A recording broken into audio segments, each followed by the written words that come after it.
نماز تہجد یہ بھی بڑا قیمتی وقت ہوتا ہے. تہجد کا معنی قرطبی رحمہ اللہ نے اللہ تعالیٰ کے اس قول کی تفسیر میں کہا وَمِنَ اللَّيْلِ فَتَهَجَّدْ بِهِ نَافِلَةً لَكَ عَسَىٰ أَن يَبْعَثَكَ رَبُّكَ مَقَامًا مَحْمُودًا. اور رات کے کچھ حصے میں پھر اس کے ساتھ بیدار رہو اس حال میں کہ تمہارے لیے یہ زائد ہے، نافل ہے، ایکسٹرا نماز ہے آپ کے لیے. قریب ہے کہ تمہارا رب تمہیں مقام محمود پر کھڑا کرے. تو بلند مقام پانے کے لیے پھر زیادہ سجدوں کی ضرورت ہے. التہجد الحجود سے مشتق ہے، حجود مصدر ہے اس کا. یہ ان کلمات میں سے ہے جن کے متضاد معنی ہوتے ہیں. جیسے اشترا کا معنی خریدا اور بیچا دونوں ہوتے ہیں نا، تو حجود کا معنی بھی حجدا یعنی وہ سویا رہا اور حجدا یعنی وہ جاگتا رہا، دونوں معنی آتے ہیں. حجدا کا معنی سویا اور جاگا دونوں ہے. یہ متضاد معنی دیتا ہے اور یہ خصوصیت عربی میں ہی ہے. تو تہجد سے کیا مراد ہے؟ جہاں تک تہجد کی بات ہے تو یہ خاص طور پر رات کی نماز کو کہا جاتا ہے.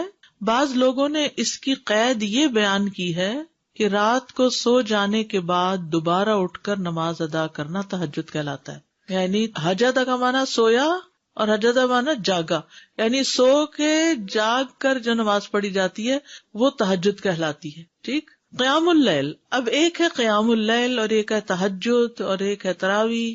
قیام اللیل کا معنی کیا ہے؟ رات کے کچھ حصے کو نماز اور قرآن کی تلاوت اور اللہ کے ذکر میں گزارنا چاہیے، چاہے وہ ایک گھڑی ہی کیوں نہ ہو، 5 منٹ کیوں نہ ہو، 2 نفل کیوں نہ ہو. اور اس طرح کی کچھ اور عبادات میں وقت گزارنا قیام اللیل کہلاتا ہے. اس میں یہ شرط نہیں کہ وہ رات کا اکثر حصہ اسی طرح گزارے.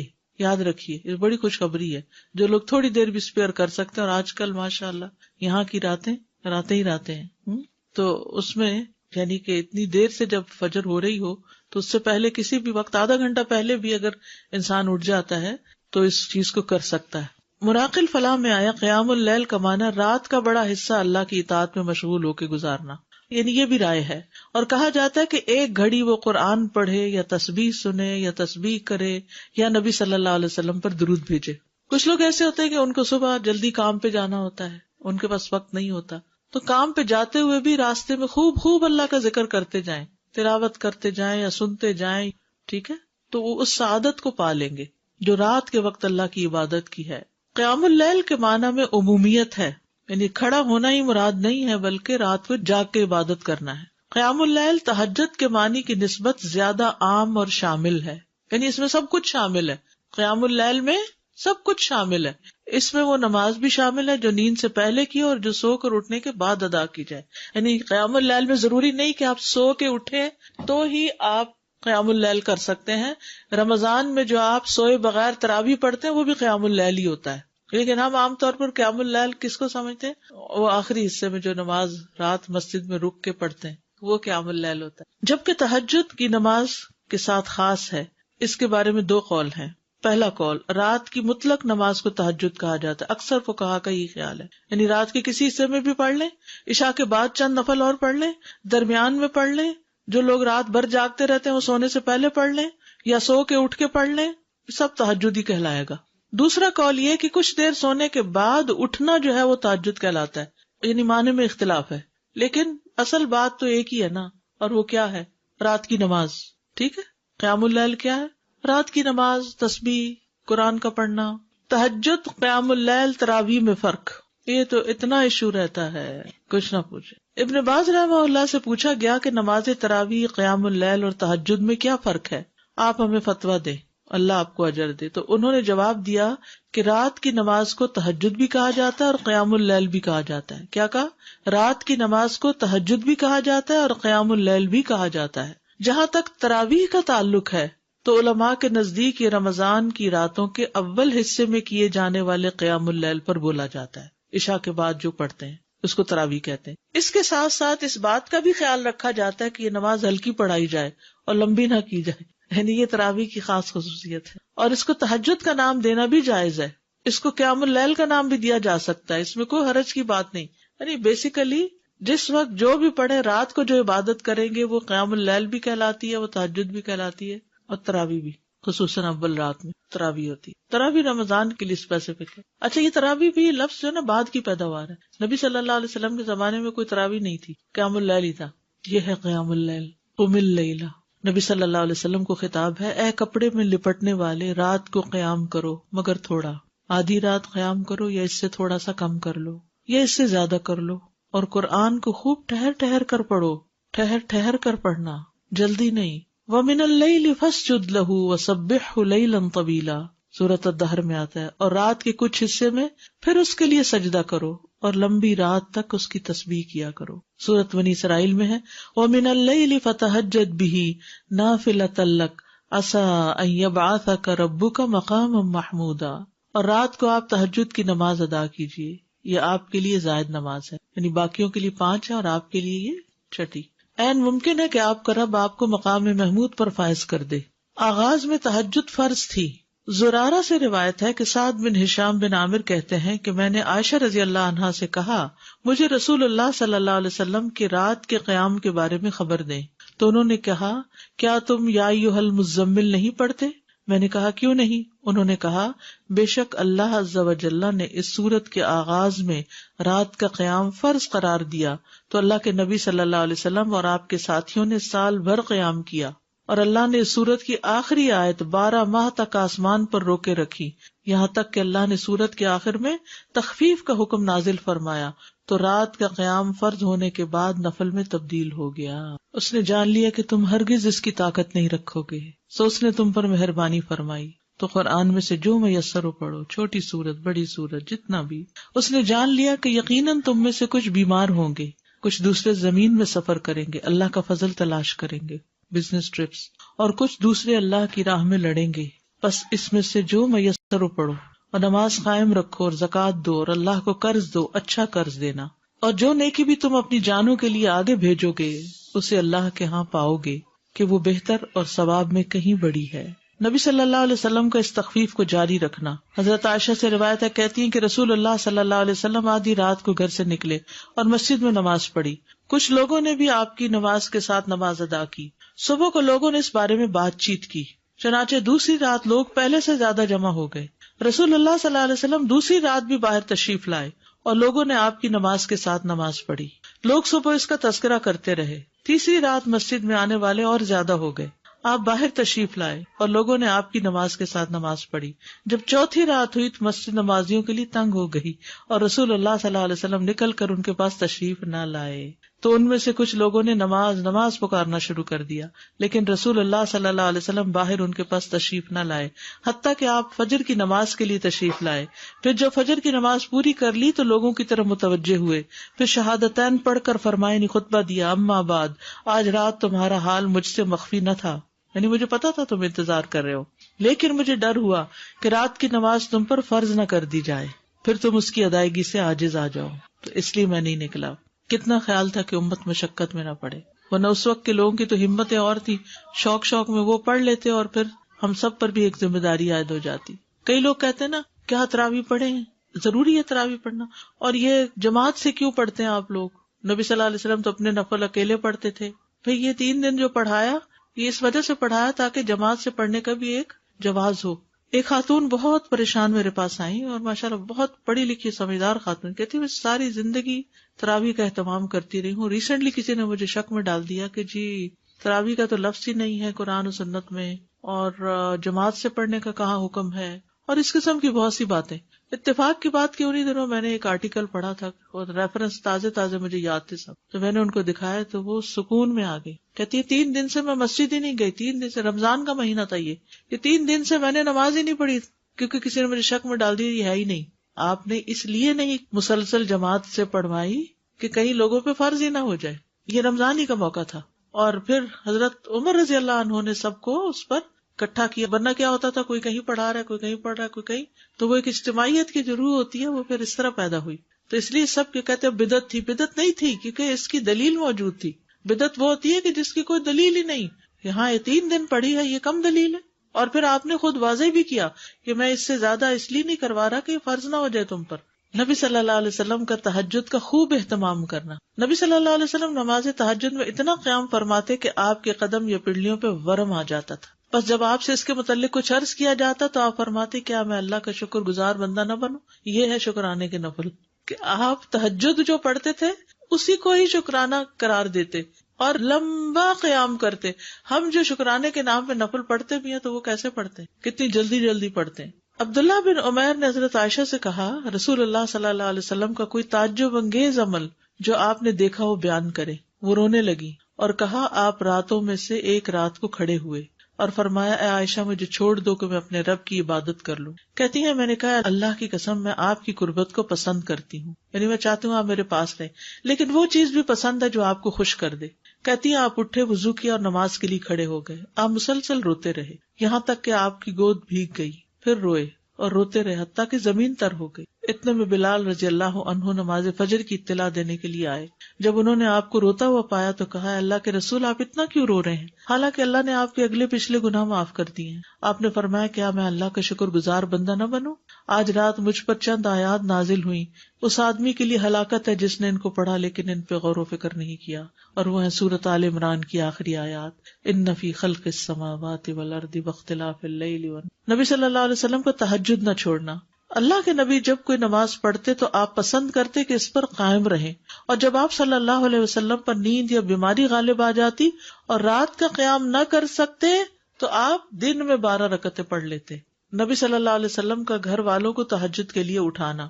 حضرت علی بن ابی طالب رضی اللہ عنہ سے روایت ہے کہ رسول اللہ صلی اللہ علیہ وسلم رات کے وقت میرے اور فاطمہ کے پاس تشریف لائے اور ہمیں نماز تہجد کے لیے جگایا. پھر آپ اپنے گھر کی طرف لوٹ گئے اور رات کافی دیر تک نماز پڑھتے رہے. تو آپ نے ہماری طرف سے کوئی آہٹ نہ سنی تو دوبارہ ہماری طرف تشریف لائے اور ہمیں پھر جگایا اور فرمایا, دونوں اٹھو اور نماز پڑھو, جیسے ہم اپنے بچوں کو کہتے ہیں. میں آنکھیں ملتا وہ اٹھ کر بیٹھ گیا اور کہہ رہا تھا, اللہ کی قسم بے شک ہم تو وہی نماز پڑھیں گے جو اللہ نے ہماری قسمت میں لکھی. یقیناً ہمارے نفس اللہ کے ہاتھ میں, وہ اگر چاہے گا کہ ہمیں اٹھائے تو ہمیں اٹھا دے گا. کہتے پھر رسول اللہ صلی اللہ علیہ وسلم اپنی ران پہ ہاتھ مارتے ہوئے تشریف لے گئے اور فرما رہے تھے, ہم وہی نماز پڑھیں گے جو اللہ نے ہماری قسمت میں لکھی. وَكَانَ الْإِنسَانُ أَكْثَرَ شَيْءٍ جَدَلًا. حقیقت یہ کہ انسان سب سے زیادہ جھگڑالو ہے, یعنی ہم ہمیشہ اپنے لیے کوئی نہ کوئی دلیل تلاش کر لیتے ہیں جب ہم نے کوئی کام نہیں کرنا ہوتا. آخرت کی فکر کے لیے رات کو جگانا. ام سلمہ بیان کرتی کہ نبی صلی اللہ علیہ وسلم ایک رات بیدار ہوئے تو فرمایا, سبحان اللہ, آج رات کس قدر سنگین فتنے نازل ہوئے اور کس قدر عظیم خزانے اتارے گئے. کون ہے جو ان حجروں میں سوئی ہوئی عورتوں کو بیدار کرے؟ اپنی ازواج کی طرف اشارہ تھا. بہت سی عورتیں جو دنیا میں لباس پہننے والی ہیں آخرت میں برہنہ ہوں گی, کیونکہ بغیر لباس کے اٹھیں گے نا سب. لوگوں کو تہجد کی ترغیب دلانا, یعنی اپنے گھر والوں سے شروع کیا اور اب عام لوگوں کے لیے بھی. ابی ابن کعب فرماتے کہ جب رات کا تہائی حصہ گزر جاتا تو رسول اللہ صلی اللہ علیہ وسلم اٹھ کھڑے ہوتے اور فرماتے, اے لوگو اللہ کو یاد کرو, اللہ کو یاد کرو, سور پھونکنے کا وقت آ گیا ہے. پھر اس کے بعد دوسری مرتبہ بھی پھونکا جائے گا. موت اپنے پیش آنے والے حالات کے ساتھ آ پہنچی, موت اپنے پیش آنے والے حالات کے ساتھ آ پہنچی, یعنی موت قریب ہے, تیاری کرو, یہ مطلب تھا. سلف صالحین کا نوجوانوں کو تہجد کے لیے اٹھانا. محمد بن یوسف کہتے ہیں, سفیان ثوری رحمہ اللہ ہمیں رات کو قیام کرواتے اور کہتے, اے نوجوانوں قیام کرو, جب تک تم جوان ہو نماز پڑھتے رہو, اگر تم آج نماز نہیں پڑھو گے تو کب پڑھو گے. ابن عمر کہتے ہیں, عبادات میں سب سے پہلی عبادت جس میں کمی آتی ہے وہ رات کو تہجد کی نماز ہے, اور اس میں اونچی آواز سے قرآن پڑھنا ہے. تو یہ جو نوجوانوں کو پڑھانا ہے نا, ہمارے بچے تو فرض نماز بھی مشکل پڑھتے ہیں تو تہجد کا پڑھیں گے. اللہ ماشاء اللہ کچھ بچوں کو اللہ تعالیٰ توفیق دیتا ہے اور وہ جوانی میں ہی پڑھنا شروع کر دی. ہمیں یاد ہے کہ ہمارے والد ہمیں اس بات پہ اجازت دیتے تھے کہ اپنے فرینڈس کو رات کو اکٹھا کر لیں اور رات جاگ کر نمازیں پڑھیں. تو اکیلے اکیلے پڑھنا مشکل ہے, تو ان کا مقصد یہ ہوتا تھا کہ ہم مل کے, وہ اکثر بچے کہتے ہیں نا سلیپ اوور کے لیے جانا ہے یا فرینڈس کو بلانا ہے, تو ہم ٹوٹل نہ کر دیتے ہیں. تو اس میں یہ ہے کہ اپنے گھر پہ بلا لیں اور ان سے کہیں کہ مل کے تہجد پڑھے, اور ٹھیک ہے کچھ اور گپ شپ. آپ دیکھیے کہ پھر ہوتا کیا ہے, عام طور پر تو پھر کھیل تماشے ہی ہوتے ہیں, کھانا پینا. جی قیام نائٹ نہ ہونے سے بہتر ہے اگر تھوڑا سا بھی 2 رکعتیں بھی پڑھ لینا, کہیں اور جا کے رات گزارنے سے تو بہتر ہے کہ مسجد میں تو ہے نا. وہ فار لائف اس کی ہیبٹ بھی بن جاتی, پھر انسان کو چھوڑنے کو دل نہیں چاہتا اس چیز. دین کا کام جو لوگ کرتے ہیں نا, ان کے لیے بہت ضروری ہے کہ وہ ایکسٹرا نماز پڑھیں. اگر رات کو کسی وجہ سے نہیں پڑھ سکتے تو دن میں پڑھ لیں, لیکن صرف فرض پر نہ رہیں, نوافل ضروری ہے. تہجد کے لیے نبی صلی اللہ علیہ وسلم کا سونا اور جاگنا. سیدہ عائشہ فرماتی ہیں, کان ینام اولہ ویقوم آخرہ ویصلی. نبی کریم صلی اللہ علیہ وسلم شروع رات میں سوتے اور آخر رات میں بیدار ہو کر تہجد کی نماز پڑھتے. تو افضل یہی ہے کہ انسان رات کو سونے میں جلدی کرے اور اول رات سوئے. سیدہ عائشہ فرماتی ہے ما الفاہ السحر عندی الا نائما تعنی النبی صلی اللہ علیہ وسلم، جب سحری کا وقت ہوتا تو میں نبی صلی اللہ علیہ وسلم کو اپنے پاس سویا ہوا ہی پاتی، یعنی آپ تہجد کی نماز پڑھ کر دوبارہ سو جاتے. تو اس سے پتہ چلتا ہے کہ اس میں فجر سے پہلے سونے میں کوئی حرج نہیں، فجر کی نماز کے بعد سونا ناپسندیدہ ہے. سیدنا عبداللہ بن عباس کہتے ہیں انہ بات عند میمونۃ وہی خالتہ فاستجعت فی ارض وسادۃ واستجع رسول اللہ صلی اللہ علیہ وسلم وأهله في طولها فنام حتى انتصف الليل أو قريبا منه فاستيقظ ثم أوتر ثم استجع حتى جاءه المؤذن فقام فصلى ركعتين ثم خرج فصلى الصبح. عبداللہ بن عباس کہتے ہیں کہ وہ ایک رات اپنی خالہ میمونہ کے یہاں سوئے. کہتے ہیں کہ میں تکیہ کے عرض میں لیٹ گیا اور رسول اللہ صلی اللہ علیہ وسلم اور آپ کی بیوی لمبائی کے رخ لیٹے. آپ سو گئے. جب آدھی رات گزر گئی یا اس کے لگ بھگ تو آپ بیدار ہوئے، تہجد کی نماز پڑھی، پھر ایک رکعت وتر پڑھ کر آپ لیٹ گئے یہاں تک کہ مؤذن صبح کی اطلاع دینے آیا تو آپ نے پھر کھڑے ہو کر 2 رکعت نماز سنت پڑھی، پھر باہر تشریف لائے اور صبح کی نماز پڑھی. تو اس سے یہ پتہ چلتا ہے تہجد پڑھنے کے بعد تھوڑا سا اور آرام کر کے پھر فجر کی سنتیں پڑھی جا سکتی ہیں. سیدنا ابی بن کعب فرماتے ہیں کہ جب رات کا تہائی حصہ گزر جاتا تو رسول اللہ صلی اللہ علیہ وسلم اٹھ کھڑے ہوتے اور فرماتے یا ایھا الناس اذکروا اللہ جاءت الراجفۃ تتبعها الرادفہ جاء الموت بما فیہ جاء الموت بما فیہ، اے لوگو اللہ کو یاد کرو، اللہ کو یاد کرو، اذکروا اللہ اذکروا اللہ. سور پھونکنے کا وقت آ گیا ہے، پھر اس کے بعد دوسری مرتبہ بھی پھونکا جائے گا اور موت اپنے پیش آنے والے حالات کے ساتھ آ پہنچی ہے، اور موت اپنے پیش آنے والے حالات کے ساتھ آ پہنچی ہے. یعنی اگرچہ ہمیں دور لگتی ہے لیکن حقیقت یہ ہے کہ قریب ہے، کیونکہ انسان کو کوئی پتہ نہیں کہ کس وقت وہ موت کی زد میں آ جائے. داؤد علیہ السلام کا سونا جاگنا. نبی صلی اللہ علیہ وسلم نے داؤد علیہ السلام کے بارے میں بتایا کہ کان ینام نصف اللیل ویقوم ثلثہ وینام سدسہ، وہ آدھی رات تک سوتے، اس کے بعد تہائی رات نماز پڑھنے میں گزارتے، پھر رات کے چھٹے حصے میں بھی سو جاتے. یعنی انہوں نے اپنی ٹائم مینجمنٹ اس طرح کی ہوئی تھی رات کی. اور بہترین نماز داؤد علیہ السلام کی نماز بتائی جاتی، اور بہترین روزہ داؤد علیہ السلام کا نفلی روزہ جو وہ کیسے رکھتے تھے، ایک دن روزہ رکھتے اور ایک دن نہیں رکھتے تھے. ایمان والوں کا سونا اور جاگنا. ایمان والوں کے بارے میں اللہ تعالیٰ فرماتے ہیں ان المتقین فی جنات وعیون آخذین ما آتاہم ربہم انہم کانوا قبل ذلک محسنین کانوا قلیلا من اللیل ما یہجعون وبالاسحار ہم یستغفرون. بلا شبہ متقین باغوں اور چشموں میں ہوں گے، جو کچھ ان کا رب انہیں دے گا وہ لے رہے ہوں گے. وہ اس دن کے آنے سے پہلے نیکی کرنے والے تھے، وہ رات کو کم سویا کرتے تھے یعنی عبادت کی وجہ سے، اور سحری کے وقت مغفرت طلب کرتے تھے، اپنے گناہوں کی معافی مانگتے تھے. یعنی تہجد کے وقت خاص طور پر کرنے کا کام کیا ہے، اپنے گناہوں کی معافی مانگی جائے. دوسری جگہ پر آتا ہے تتجافا جنوبہم عن المضاجع یدعون ربہم خوفا وطمعا ومما رزقناہم ینفقون. ان کے پہلو بستروں سے الگ رہتے ہیں، وہ اپنے رب کو خوف اور امید کے ساتھ پکارتے ہیں اور جو رزق ہم نے انہیں دیا ہے اس میں سے خرچ کرتے ہیں. گویا ایمان والے بہت زیادہ سونے کے شوقین نہیں ہوتے اور اپنے رب سے دعائیں مانگتے رہتے ہیں، اپنے رب کو پکارتے رہتے ہیں خوف اور امید کے ساتھ. یعنی تہجد پڑھنے کے بعد وہ بے خوف نہیں ہو جاتے کہ اب تو ہم تہجد پڑھتے ہیں، اب ہمیں ڈرنے کی ضرورت نہیں، اب تو جنت پکی ہو گئی.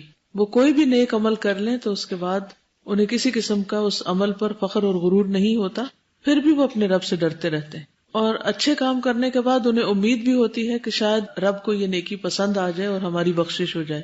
ایمان ہے ہی اس چیز کا نام کہ انسان کے اندر یہ دونوں چیزیں ہوں، خوف بھی ہو اور امید بھی ہو. انسان اللہ تعالیٰ کی رحمت سے مایوس نہ ہو اور اس کے ساتھ ساتھ ڈرتا بھی رہے، اور جو رزق ہم نے انہیں دیا ہے اس میں سے خرچ کرتے ہیں، یعنی صدقہ خیرات کی پابندی کرتے ہیں. بعض اوقات ہم ایک نیکی میں جب لگ جاتے ہیں تو دوسری بھلا دیتے ہیں. تو متوازن زندگی جو ہوتی ہے، بیلنسڈ لائف جو ہوتی ہے، وہ زیادہ خوبصورت ہوتی ہے کہ جس میں انسان مختلف طرح کی نیکیاں کرتا رہے. نماز تہجد میں تلاوت اور دعائیں. سیدہ عائشہ سے روایت ہے رسول اللہ صلی اللہ علیہ وسلم رات کی نماز میں قرات کبھی بلند آواز سے اور کبھی آہستہ آواز سے کرتے، یعنی دونوں طرح. عاصم بن حمید فرماتے ہیں میں نے سیدہ عائشہ سے سوال کیا کہ رسول اللہ صلی اللہ علیہ وسلم اپنا قیام اللیل کس چیز سے شروع کرتے تھے؟ انہوں نے کہا تم نے مجھ سے وہ بات پوچھی ہے جو تم سے پہلے کسی نے نہیں پوچھی. آپ صلی اللہ علیہ وسلم جب کھڑے ہوتے تو اللہ اکبر 10 بار، الحمدللہ 10 بار، سبحان اللہ 10 بار، لا الہ الا اللہ 10 بار، استغفر اللہ 10 بار، اور پھر یہ پڑھتے اللہم اغفر لی واہدنی وارزقنی وعافنی، اے اللہ مجھے بخش دے، مجھے ہدایت دے، مجھے رزق عنایت فرما اور مجھے عافیت عطا فرما۔ اور آپ صلی اللہ علیہ وسلم قیامت کے روز میدان حشر میں کھڑے ہونے کی تنگی سے پناہ مانگتے تھے۔ اس میں آپ دیکھیے کہ 10 بار آپ کیسے گنیں گے؟ 10 بار کیسے گنیں گے؟ کیسے؟ طریقہ بتائیے مجھے، کیونکہ ہم حدیث پڑھ لیتے ہیں کہ عمل نہیں کرنا آتا۔ کیا انگلیاں کھولیں گے؟ اگر ہاتھ کھول دیا آپ نے، یہ حرکت کثیر کی، تو اس سے نماز میں خلل آتا ہے۔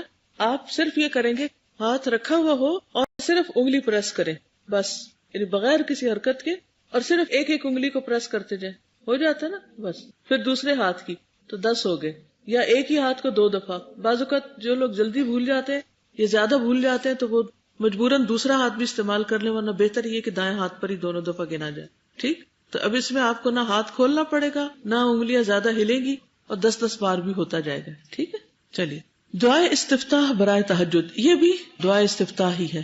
استفتاح کہتے ہیں جس سے نماز کو شروع کیا جاتا ہے۔ سیدنا ابن عباس سے مروی ہے کہ رسول اللہ صلی اللہ علیہ وسلم جب رات میں تہجد کے لیے کھڑے ہوتے تو فرماتے، اللہم لک الحمد انت قیم السماوات والارض، انت قیم السماوات والارض ومن فیہن، ولک الحمد لک ملک السماوات والارض ومن فیہن، ولک الحمد انت نور السماوات والارض، ولک الحمد انت ملک السماوات والارض، ولک الحمد انت الحق ووعدک الحق ولقاؤک حق وقولک حق والجنۃ حق والنار حق والنبیون حق ومحمد صلی اللہ علیہ وسلم حق والساعۃ حق، اللہم لک اسلمت وبک آمنت وعلیک توکلت وإلیک انبت وبک خاصمت وإلیک حاکمت فاغفر لی ما قدمت وما اخرت وما اسررت وما اعلنت انت المقدم وانت المؤخر لا الہ الا انت۔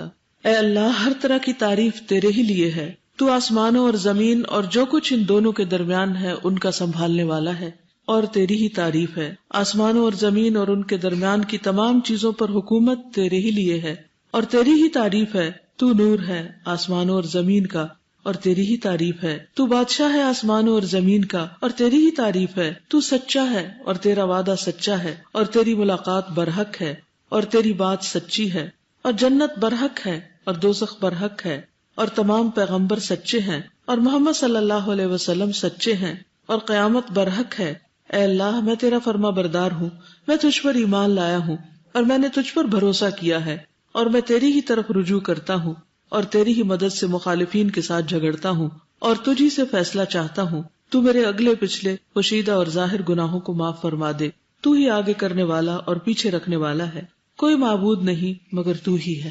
بہت ہی خوبصورت الفاظ میں نبی صلی اللہ علیہ وسلم نے اللہ سبحانہ وتعالیٰ کی حمد بیان کی ہے، اللہ تعالیٰ کی تعریف بیان کی ہے۔ اور یہ دعا آپ کہاں پڑھا کرتے تھے؟ یعنی اللہ اکبر کہہ کے ہاتھ باندھ کر پڑھا کرتے تھے سورۃ الفاتحہ سے پہلے تہجد کے وقت۔ اور اسی طرح جو پچھلی دعا ہے یہ بھی اسی جگہ پر پڑھنے کی دعا ہے، یعنی اپنا قیام اس سے شروع کرتے تھے، ان اذکار سے شروع کیا کرتے تھے۔ اس دعا پر اگر آپ غور کریں تو اس کے 3 حصے ہیں۔ پہلے حصے میں حمد بیان کی گئی ہے، دوسرے حصے میں اپنے ایمان کا اظہار ہے اور ان تمام چیزوں کی حقیقت کو تسلیم کیا گیا ہے جو واقعی حق ہے اور سچ ہے، اور تیسرے حصے میں دعائیں مانگی گئی ہیں۔ حمد کا انداز بھی بہت خوبصورت ہے، اور پھر ان تمام حقیقتوں کا اعتراف اور اقرار بھی بہت خوبصورت ہے، اور اس کے بعد جو کچھ مانگا گیا ہے وہ اپنے گناہوں کی معافی ہے۔ بیسیکلی اللہ تعالیٰ پر توکل اور اسی پر بھروسہ، اور پھر اپنی خطاؤں کا اعتراف اور بخشش کی درخواست۔ یہ جو آخری حصہ ہے، انت المقدم وانت المؤخر لا الہ الا انت، تو ہی آگے کرنے والا ہے اور تو ہی پیچھے کرنے والا ہے۔ کیا مطلب ہے تو ہی آگے کرنے والا ہے؟ کس چیز میں آگے کرنے والا ہے؟ نیکیوں میں اور دنیاوی نعمتوں میں، جتنی بھی نعمتیں ہیں ان میں۔ بعض اوقات ایسا ہوتا ہے نا کہ آپ کسی چیز میں، کسی فیلڈ میں آگے بڑھ جاتے ہیں، اور بعض اوقات کوشش کے باوجود پیچھے رہ جاتے ہیں، تو اس وقت پھر ہمارا طرز عمل کیا ہونا چاہیے، ہماری سوچ کیا ہونی چاہیے، یا ہمارا رویہ کیا ہونا چاہیے؟ اور یہاں پر کیا حکمت ہے کہ ساری باتیں کرنے کے بعد فرمایا انت المقدم وانت المؤخر لا الہ الا انت۔ جی، یعنی کہ اگر ہم نیکیوں میں آگے بڑھ رہے ہیں تو اللہ کی توفیق سے ہی، اگر اس نے کچھ دیا، آگے بڑھنے کا موقع دیا، تو بھی اس میں اللہ کی حکمت ہے۔ یعنی ہم نے سب کچھ کر لیا لیکن اب معاملہ اللہ پہ چھوڑ دیا، یعنی ایک طرح سے مکمل بھروسے کا اظہار ہے، مکمل اعتماد۔ اور زندگی میں ایسا ہوتا ہے نا کہ کبھی انسان آگے بڑھتا ہے اور کبھی پیچھے رہ جاتا ہے، ایسا ہوتا ہے، یہ تو نہیں کبھی ہوتا کہ ہمیشہ آپ اپنی مرضی سے ہی جہاں چاہیں آگے بڑھتے چلے جائیں. اور استاذہ اس میں یہ بات بھی ہے کہ چونکہ ہر وقت یا تو ہم آگے بڑھ رہے ہوتے ہیں یا پیچھے ہو رہے ہوتے ہیں، اور یہ پوری دن میں ہر ٹائم ایسے ہو، کبھی نیکی میں آگے ہیں کبھی پیچھے ہیں، کبھی کسی اور کام میں آگے ہیں کبھی پیچھے ہیں. کبھی ٹائم سے آگے کبھی پیچھے. اتنی امپورٹنٹ بات ہے کہ اگر ہم پیچھے بھی ہو رہے ہیں تو بھی ہمارا یقین اللہ پہ ہی ہونا چاہیے، اس میں بھی کوئی خیر ہے. اور اگر ہم آگے بڑھ رہے ہیں تو بھی ہم کسی بھی تکبر کسی چیز کا شکار نہ ہو کہ اللہ ہی کی ذات ہے جو آگے بڑھانے والی ہے اور پیچھے کرنے والی ہے. بالکل. تو ہر روز صبح اگر یہ سبق یاد کر لیں تو کسی سے شکوہ شکایت نہ رہے. میں صبح کسی سے ذکر کر رہی تھی کہ تقدیر پر ایمان کی ہم ڈسکس کر رہے تھے، تو میں نے کہا کہ مجھے ایمان تو ہے کہ جو بھی نقصان ہو وہ اللہ کی طرف سے ہوتا ہے، لیکن مجھے سارا وقت نا ایک گلٹ سوار رہتا ہے کہ میری غلطی ہے، تو میں اس سے کیسے باہر آؤں. پھر میں نے ان سے کہا کہ اچھا اللہ تعالیٰ ہی سکھائیں گے مجھے کہ یہ میں اس کو بیلنس کر پاؤں. تو اس میں کتنا اللہ نے سکھا دیا کہ پہلے آپ اپنی غلطیوں کی معافی بھی پوری مانگ رہے ہیں، اور اس کے بعد پھر اللہ کو یہ کہہ رہے ہیں کہ جس چیز میں آپ چاہتے ہیں مجھے آگے کر دیتے ہیں، جس چیز میں چاہتے ہیں مجھے پیچھے، کیونکہ انسان کبھی بھی ہر چیز میں آگے نہیں ہو سکتا نا. اس سے مجھے یہ زیادہ سمجھ میں آ رہی ہے کہ اب میں تہجد میں کھڑی ہوں تو یہ آپ نے مجھے آگے کر دیا، اور اگر کوئی میں نیکی میں پیچھے ہوں کسی چیز میں، وہ بھی پھر میں آپ کی رضا سے ہی ہوں. عام طور پہ ایسا ہوتا ہے کہ جو کچھ حالات ہمارے ساتھ پیش آ رہے ہوتے ہیں ہم انہیں ایکسپٹ نہیں کر پاتے. تو جب ہم نے کہا لکا اسلم تو، کہ میں نے اپنا آپ تیرے سپرد کر دیا، میں نے ایکسپٹ کر لیا. اسلم تو اصل میں کیا ہے؟ سبمیشن، ایکسپٹنس، کہ میں نے ایکسپٹ کر لیا. تو پھر اس کے بعد جو بھی حالات ہیں میرے ساتھ میں ان پہ راضی ہوں. رضیت باللہ ربا وبالاسلام دین وبمحمد النبی. تو یہ جو رضا کی کیفیت ہے، کیونکہ بعض اوقات آپ نیکی کے معاملات میں بھی کئی دفعہ کافی کوشش کرتے ہیں کہ مثلا ایک دعا آپ کو یاد ہو جائے، لیکن وہ نہیں ہوتی، کوشش کے باوجود نہیں کر پاتے. ہوتا نا سے پھر مکس اپ ہو جاتی، کچھ چیزیں اتنی آسانی کے ساتھ یاد ہو جاتی، کچھ نہیں ہو پاتی. ہو سکتا ہے اللہ تعالیٰ چاہتا ہے کہ ہم اس دعا کو بھی اور بھی زیادہ مانگ لیں، کیونکہ اور زیادہ پڑھیں گے، اس کو بار بار دہرائیں گے تو ہی ہمیں یاد ہوگی، ورنہ ہم شاید پہلی دفعہ پڑھ کے یاد کر لیتے. تو جب ہمارا کوئی کام جلدی ہو جاتا ہے، مرضی کے مطابق ہو جاتا ہے، تو ہم خوش ہو جاتے ہیں، اور جب کوئی کام اس طرح نہیں ہوتا، ہم اس میں پیچھے رہ جاتے ہیں، اپنے ٹارگٹس کو میٹ نہیں کر پاتے، تو پھر ہم مایوسی کا شکار ہو جاتے ہیں. ایسے حالات میں بھی مایوس نہیں ہونا چاہیے، کیونکہ اس میں بھی ضرور کوئی مصلحت ہوگی. کوئی چیز ایسی ہے جو آپ کی زندگی میں ڈیلے ہو رہی ہے اور آپ چاہتے ہیں جلدی ہو جائے. ہاں سوچئے ذرا، ہے کوئی؟ اکثر لوگ مسکرا رہے ہیں. کسی کی شادی ڈیلے ہو رہی ہے، کسی کا ویزا ڈیلے ہو رہا ہے. تو پھر جب وہ چیز نہیں ہوتی جو ہم چاہتے ہیں تو پھر ہماری کیفیت کیا ہوتی ہے، پھر ہمارا ریئیکشن کیا ہوتا ہے؟ عموماً جھنجھلاہٹ، کیوں نہیں ہوا، اب اس کو ہو جانا چاہیے. صبر نہیں رہتا نا. انت المقدم و انت المؤخر، اس ڈیلے میں بھی فائدہ ہے، اور اس وقت نہیں سمجھ آتا کہ اس میں کیا فائدہ ہے، کئی سال بعد جا کے سمجھ آتا ہے کس قدر فائدہ تھا. مثلا آپ کو کچھ نئی چیز سیکھنے کا موقع مل جاتا ہے، کوئی ایسی چیزیں انسان کو حاصل ہو جاتی ہیں کہ جو جلدی میں تو ہو ہی نہیں سکتی تھی. بعض اوقات تھوڑا انتظار کرنا پڑتا ہے اور بعض اوقات زیادہ انتظار کرنا پڑتا ہے، لیکن ہر حال میں پھر صبر ضروری ہے. مثلا آپ کسی کی ملاقات کے لیے گئے ہیں اور آپ کو انتظار کرنے کے لیے کہا گیا ہے، اس وقت کیا کیفیت ہوتی؟ اچھا نہیں لگتا وہ انتظار. یا کبھی اپنی باری کا انتظار کرنا پڑتا ہے تو اچھا نہیں لگتا وہ انتظار، لیکن اس میں کیا حکمت ہوتی؟ کیونکہ ہمیں اس وقت نہیں سمجھ آ رہی ہوتی نا، کیونکہ ہماری توجہ اس وقت غور و فکر پر نہیں ہوتی، ہماری توجہ اس وقت مقصد پہ ہوتی ہے، یا وہ چیز جو ہم پانا چاہتے ہیں اس پہ ہوتی ہے کہ یہ جلدی سے مل جائے.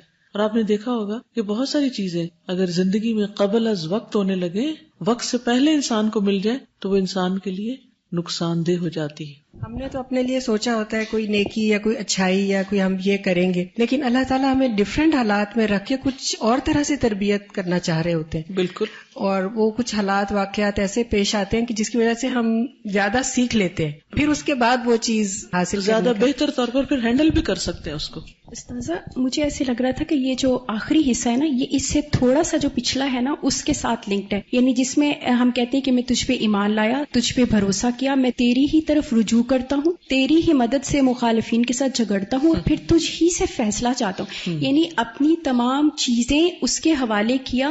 اور ایک اور چیز جو مجھے اس پورے میں نظر آ رہی تھی کہ یہ دن رات کا ایک تعلق ہے جو اللہ سبحانہ تعالیٰ سے جڑا ہوا ہے، اور پھر اس کی پوری ترتیب نبی پاک صلی اللہ علیہ وسلم کی لائف میں مجھے لگ رہا ہے کہ وہ ایک سیکنڈ بھی جب وہ اپنے شعور میں ہوتے ہیں تو ان کا تعلق اللہ سبحانہ تعالیٰ سے جڑا ہوا ہوتا ہے، خصوصاً تنہائی کے لمحات میں، تو وہ سبحان اللہ سبحان ربی ہی کہتے چلے جا رہے ہیں. تو جب ہم نے یہ سب کہہ لیا اور اللہ سے تعلق ہے تو پھر اب رجوع بھی اسی سے ہے، اسی سے جھگڑا کیا، خاموشی، فیصلہ، ہر کچھ، تو پھر اب جو بھی ہوگا، اب وہ چاہے آگے کرے چاہے پیچھے کرے، ہر ایک میں خیر ہی خیر ہے. جزاک اللہ خیر. اس میں آپ دیکھیے کہ ہم اکثر جھگڑے کی حالت میں بھی ہوتے ہیں.